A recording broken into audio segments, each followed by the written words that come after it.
preach, Pastor Clark. You ain't you preaching. Who she thinks she all that? We're gonna go right to her house. There'll be some mess. Get that going.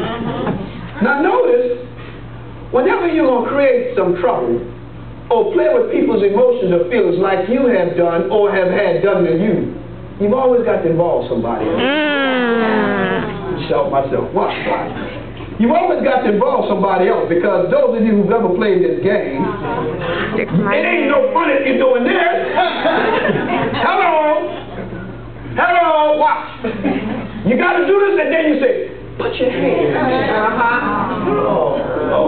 And I'm looking at some of you, and you've been playing tricks with your emotions. People have been twisting your mind, thinking about other people, and twisting your mind about money and coming to church and giving tithe, and how far the church is, and how small the church is, and you don't come see the family no more. And they just twisting your mind, telling you they love you, don't really love you, tell you they got your back only to put a knife in it, and got you twisted back and forth, and you're getting confused. You don't know whether you're coming or going. That's because you're being played with, baby. Ouch. And because you ain't got your act together, they playing with you. Watch this. And then they gonna go get who you know and say, stick your hands in that house. Only the trapped. Because when you stick your hand in, that's what happens. You're trapped. And now they say, now, if you don't do what I'm telling you, then this is going to happen to you. See, now you're in the trap. You can't get out, so you know what you're thinking? What you want me to do? He said, that's what see, a lot of y'all are being played. A lot of y'all being played. He said, the church can't get to where it want to go because you got people in the church playing games. He said, you got people in the church talking about, yeah, they for the church, they got your back, and whatever the church is going to do, we're going to help it grow. When it's time to go straight with us, they say, put your hand in.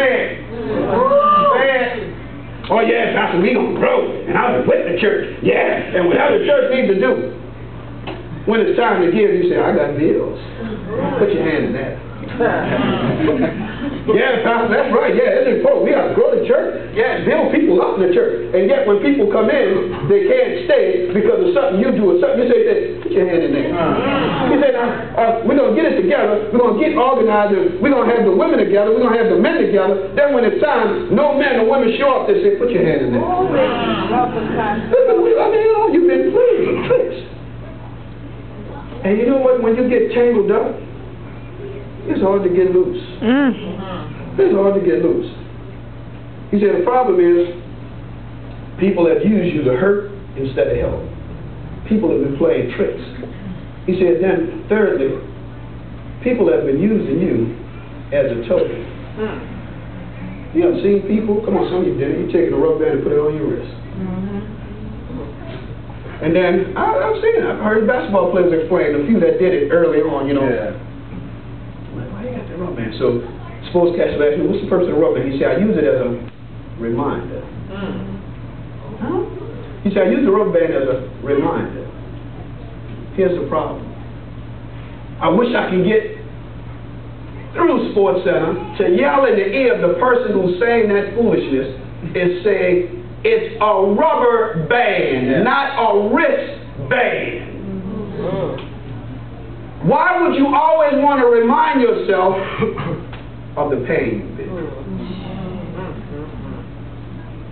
Because if I remind myself, I don't repeat it. No, I don't remind myself by keep hurting myself by what they did or what I did. I remind myself by getting that off me. I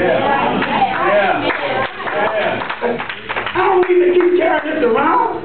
It reminds me, you know, where I come from. And some of us have some bad backgrounds. Why you want to be reminded of that? Yeah, I remember. See, because when I make it, when I get there, when I get that big money and that big house and that big car, I'm going to remember all those people that talked about it. And I'm going to go right through the hood, drive through that.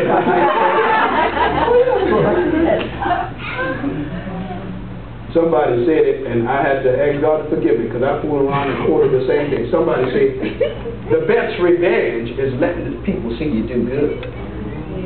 Well, you really are no good if your revenge is to let people see you doing good.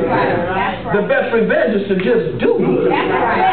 whether they see it or not, because watch this. If I want you to see it, then I'm coming where you ought to show you what I got. Right. But if I am who I am, God will make it so you'll see me where I am. That's right. Okay, you ever seen somebody on TV or somebody who's singing or doing real well and you knew him, you grew up with him?